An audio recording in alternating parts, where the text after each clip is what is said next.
Witam serdecznie, z tej strony Marlena. Zapraszam na film, w którym pokażę Wam, jakie prace wykonuję w moim ogródku warzywnym, jak dbam o pomidory, które znajdują się w folii. Pokażę również, jak prezentują się rabaty obecnie w ogrodzie Hosta Hortus. Miłego oglądania. No i gorąco polecam czosnek główkowaty. Teraz wygląda obłędnie na rabatach. Dosyć duże te główki.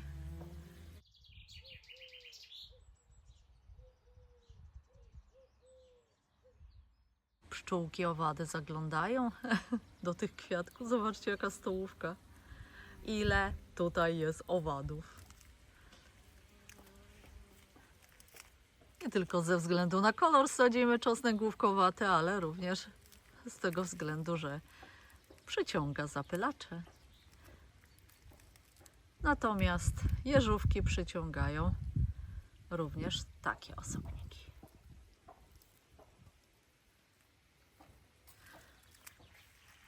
Pod jeżówkami supertunia bubblegum, posadzona w donicy.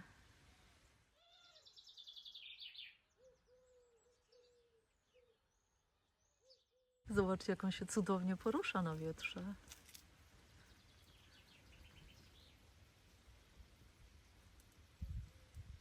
Mercy oczywiście postanowiła ze mną nagrywać. Tutaj łasiła się przed chwilą do mnie. Chcę Wam jeszcze pokazać taką śliczną różyczkę Garden of Roses.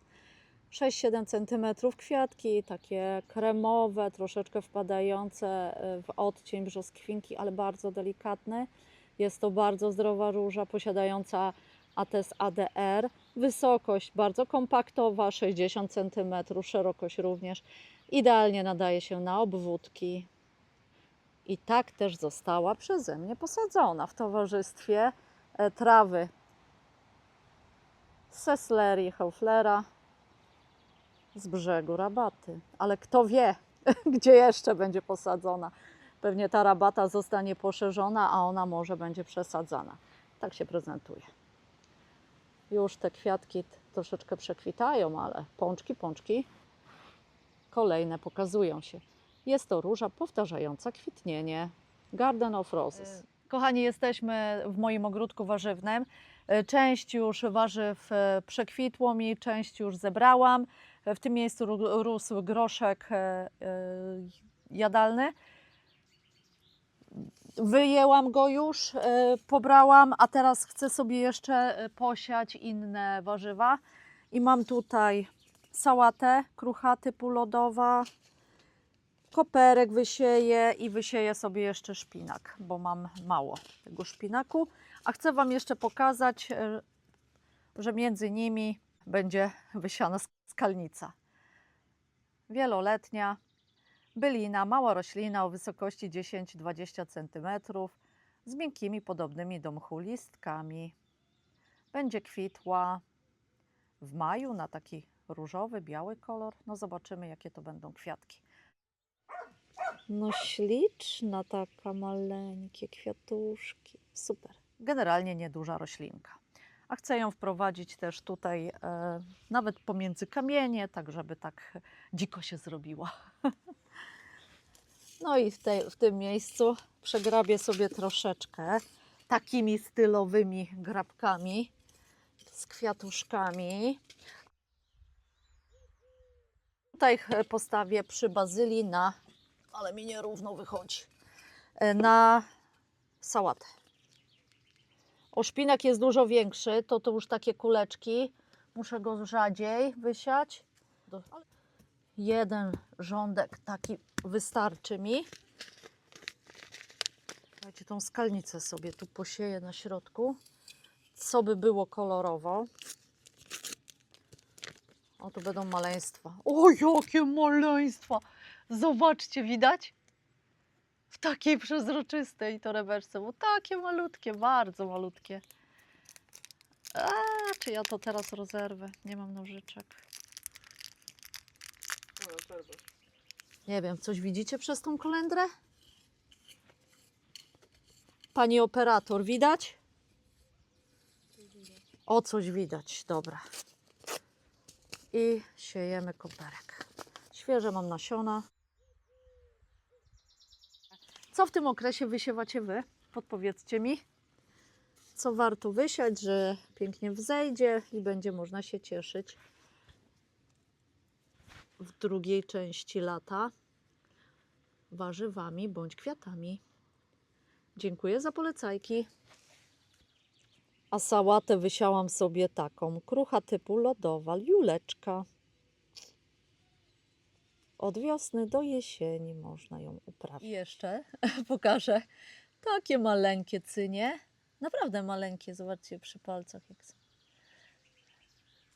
Może 3 cm mają. Jedna jest taka różowiutka, ta jest bardziej pomarańczowa. No maleństwa takie wzeszły, ale ładnie wyglądają.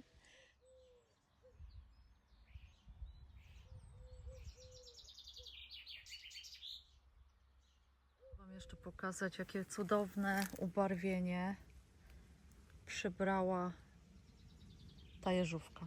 Tutaj jeden kwiat jest normalny, taki różowy, najzwyklejszy. O, zobaczcie, co tutaj się wydarzyło.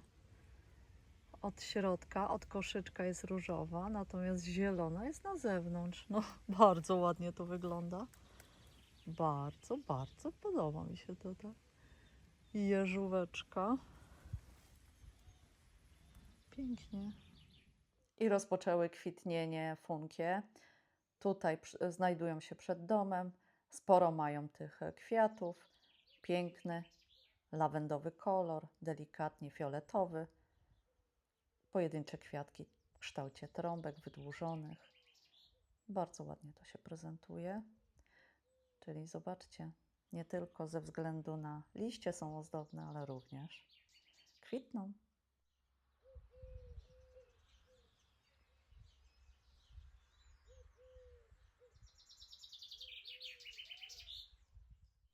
I świecznica zbiera się też do kwitnienia. No zobaczymy, jakie tu będą pióropusze.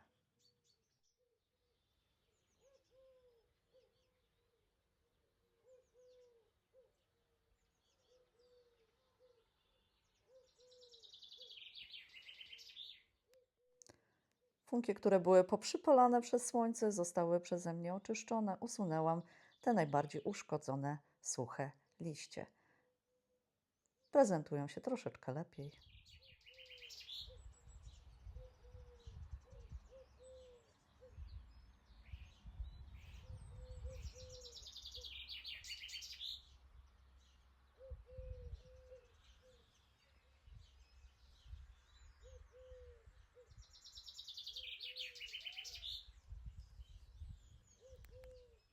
I znajdujemy się przy skalniaku, który położony jest od strony południowej, jeżeli chodzi o nasłonecznienie.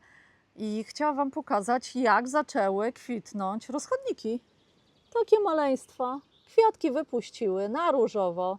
No pięknie, bardzo mi się to podoba. Do tej pory powiem Wam, że ten rozchodnik w ogóle nie kwitł. Chyba te ekstremalne upały 40-stopniowe go tak pobudziły do wzrostu i do tego, że postanowił zakwitnąć. Ładnie to wygląda.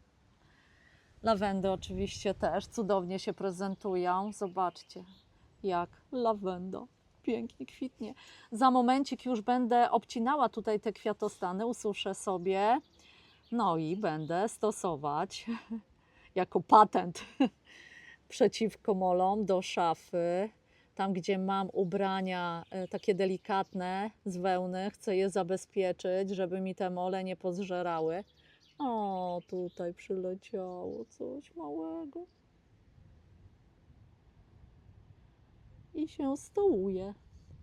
Także taki patent. Tak, ścinamy sobie kwiaty lawendy, suszymy do woreczków lnianych bądź też bawełnianych i chowamy do szafy.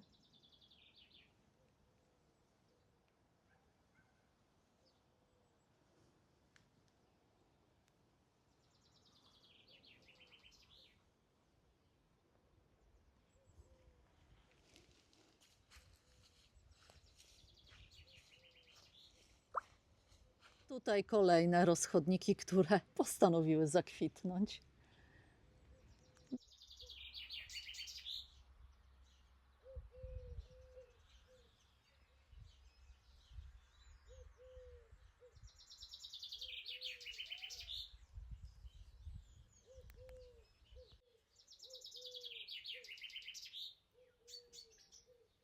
No i wiatr dzisiaj szaleje. Ale chcę Wam jeszcze pokazać, jak cudownie już pokazały się jeżówki na rabacie z różami. Pootwierały się jeżówki. Takie piękne, różowe.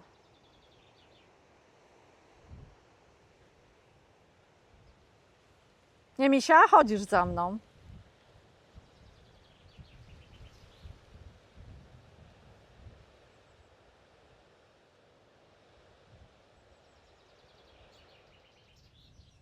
A tak prezentuje się ogród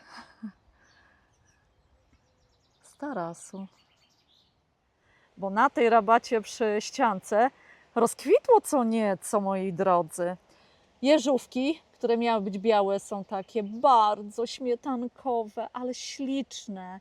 Część tej jeżówki w środku jest pełna, część jest delikatna, płatkowa. I zobaczcie, jak tutaj cudownie wygląda w towarzystwie trawy.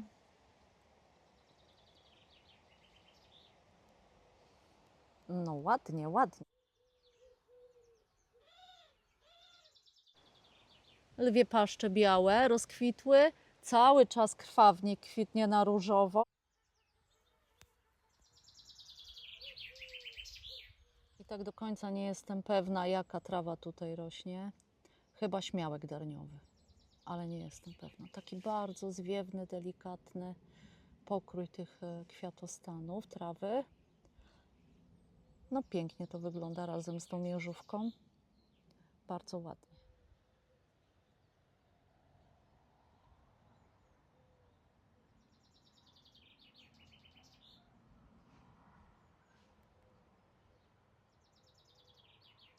No i tutaj są te niesamowite czarne pomidory. Nazwę Wam napiszę. Black Beauty? Chyba tak. A po drugiej stronie drobniutki malinowy kapturek. I na znaczniku mam zaznaczone, że zostały wysiane 13 marca, a odmiana to malinowy kapturek. Tutaj już czekają preparaty. Przynajmniej jeden z nich. Najpierw będę uodparniać, później będę preparatem rośni podlewać pomidory. Mam takie 2 grobiotek. Za moment będę stosować uodpornik. Chcę, żeby tutaj się wzmocniły te moje pomidorki i żeby bardziej plonowały i żeby były zdrowe po prostu. Oba preparaty z agrobiotek są w 100% naturalne. I z przodu szklarni mam posadzone aksamitki, które otrzymałam od teściowej. Jest to moja broń przeciwko mszycom, przeciwko ślimakom. Generalnie polecane są aksamitki w uprawie współrzędnej z pomidorami, ponieważ są dla nich ochroną. Taka kolejna polecajka dla Was. Część pomidorów mam posadzone w podłożu, w glebie, natomiast część jest w pojemnikach. Docelowo miały być przeniesione, ale zostały. I mam tutaj 5 odmian. 2 to malinowy kapturek i black sherry, to są drobne pomidorki, natomiast te większe to już złoty ożarowski, malinowe retro i black beauty. Podłoże w szklarni zostało wysypane trawą, którą mąż kosił w ogrodzie. Teraz pięknie wyschła, cudownie tutaj pachnie i jest to doskonałe zabezpieczenie podłoża przed parowaniem wody. Polecam, polecam, zarówno na rabaty, jak i właśnie w warzywniaku. Zabezpieczamy podłoże przed parowaniem.